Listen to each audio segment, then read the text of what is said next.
À la fin des années 50, les soviétiques s'apprêtent à lancer un missile balistique d'un nouveau genre. Cette fusée est différente de tout ce qui existe dans le monde. Conçue pour envoyer une charge nucléaire sur les États-Unis, c'est une véritable prouesse technologique. Un lanceur en avance sur son temps. Cependant, ce n'est pas une bombe qui va terroriser les Américains, mais une menace bien plus grave. Car avec ce puissant lanceur, l'URSS va devenir la première nation à atteindre l'espace.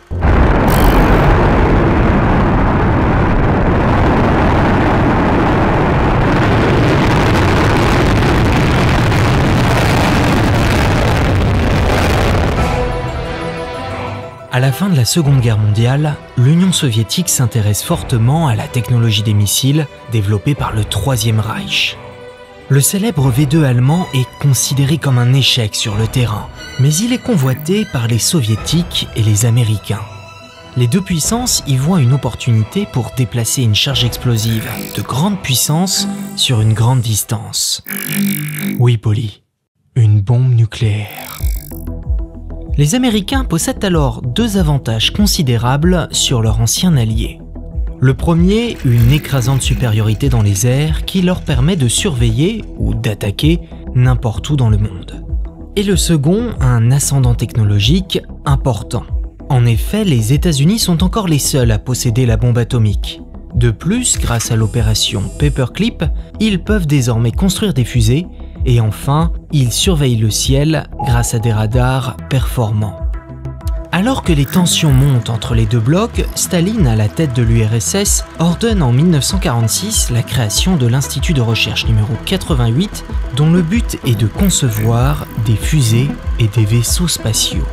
Les ingénieurs sont chargés de redonner l'ascendant à l'URSS en parvenant à construire un missile intercontinental qui leur permettra de rétablir l'équilibre des forces avec le rival occidental. Sergei Korolev, un ingénieur qui s'est démarqué à la fin de la guerre par ses travaux en Allemagne sur le V2, est nommé à la tête du 3e département de l'Institut de recherche. Avec son équipe, ils ont 2 ans pour reproduire le missile allemand en URSS et à plus long terme, concevoir un missile longue portée. Ainsi, le 10 octobre 1948, les soviétiques réussissent le lancement de leur première fusée. Sobrement appelée R1 pour fusée 1, cette copie conforme du V2 allemand est entièrement conçue et produite en URSS. L'année suivante, c'est la R2 qui voit le jour. Version améliorée de sa grande sœur, la fusée a doublé sa portée à 600 km grâce à un moteur plus puissant, le RD-101, et des réservoirs plus importants. En 1953, c'est la 5e version, la R5, qui devient le premier missile stratégique soviétique, c'est-à-dire le premier missile à avoir une portée de plus de 1000 km. Mais l'ambition soviétique ne s'arrête pas là. En 1953, Staline signe un nouveau décret pour développer un missile intercontinental, c'est-à-dire un missile pouvant atteindre une cible à plus de 5000 km de distance. En parallèle, Vyacheslav Malichev, qui supervise le projet de la bombe atomique soviétique, demande aux équipes de Korolev d'augmenter la capacité d'emport de 3 à 5,5 tonnes. Alors que les Américains souhaitent disposer de bombes à fusion nucléaire, plus légères que les bombes à fission, les Soviétiques, eux, décident de ne pas attendre et ont donc besoin d'un lanceur plus puissant. Pour répondre à ce défi, les ingénieurs imaginent la R6, un lanceur à 2 étages, ce qui permet d'augmenter la portée du missile. Cependant, en 1953, sans ordinateur, l'allumage d'un second étage en plein vol représente un véritable obstacle technique.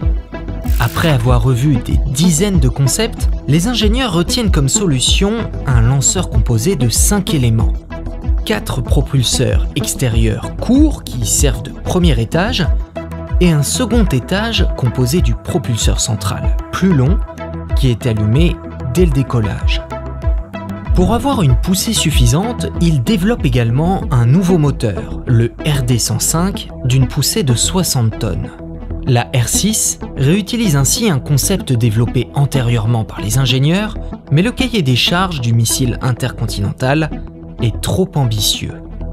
Il faut donc un nouveau lanceur plus puissant. La chambre de combustion est divisée en 4, ce qui permet d'augmenter la poussée de chaque propulseur de 60 à 75 tonnes et de diminuer la masse du lanceur. Le changement est tel que le moteur devient le RD-107 et que la future fusée est renommée R7. Le programme avance, mais de l'autre côté du globe, en juillet 1955, les Américains annoncent vouloir lancer le premier satellite artificiel entre 1957 et 1958 afin d'étudier la Terre et ses propriétés.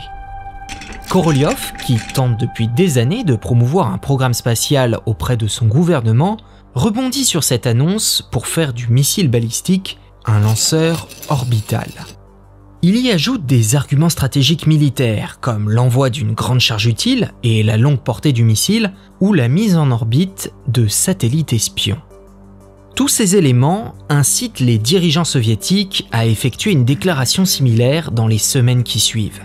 Fin janvier 1956, le Conseil des ministres de l'URSS donne son feu vert pour le développement d'un satellite artificiel. Le missile balistique a donc un nouveau passager, l'objet D, et une nouvelle mission, atteindre l'orbite. Mais ce satellite est trop complexe et les soviétiques craignent que les Américains ne soient les premiers à atteindre l'espace. Korolev prend alors la décision de gagner du temps.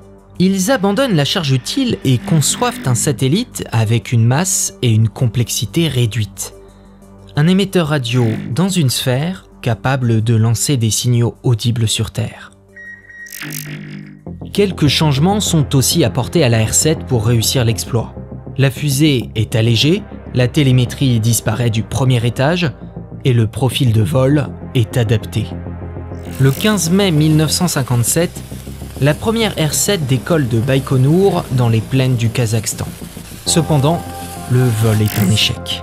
L'empennage prend feu et les moteurs s'arrêtent prématurément au bout de 100 secondes de vol. La fusée s'écrase à 3000 km du pas de tir, elle devait en parcourir plus de 6000. Le 12 juillet 1957, deuxième essai, mais le véhicule est désintégré au bout de 32,9 secondes de vol et ses débris retombent sur plusieurs kilomètres. Le 21 août 1957, la fusée décolle normalement, mais sa charge utile se désintègre à 10 km au-dessus de la péninsule de Kamtchatka, à 6000 km du pas de tir. Le 7 septembre 1957, pour la 4e tentative, la charge utile cogne l'étage principal et se désintègre lors de sa rentrée atmosphérique. Bon Polly, fini de jouer. Cette fois, ça doit marcher. Le 4 octobre 1957, la fusée décolle et place en orbite le premier satellite artificiel de l'histoire, Sputnik. L'exploit accompli par les équipes de Korolev fait le tour du monde. En revanche, si de nombreux pays félicitent les soviétiques, la fusée R7, elle, fait trembler le rival occidental. Les États-Unis ne sont pas les premiers à réussir la course à l'espace et le célèbre bip-bip du satellite est audible au-dessus de leur tête toutes les 90 minutes.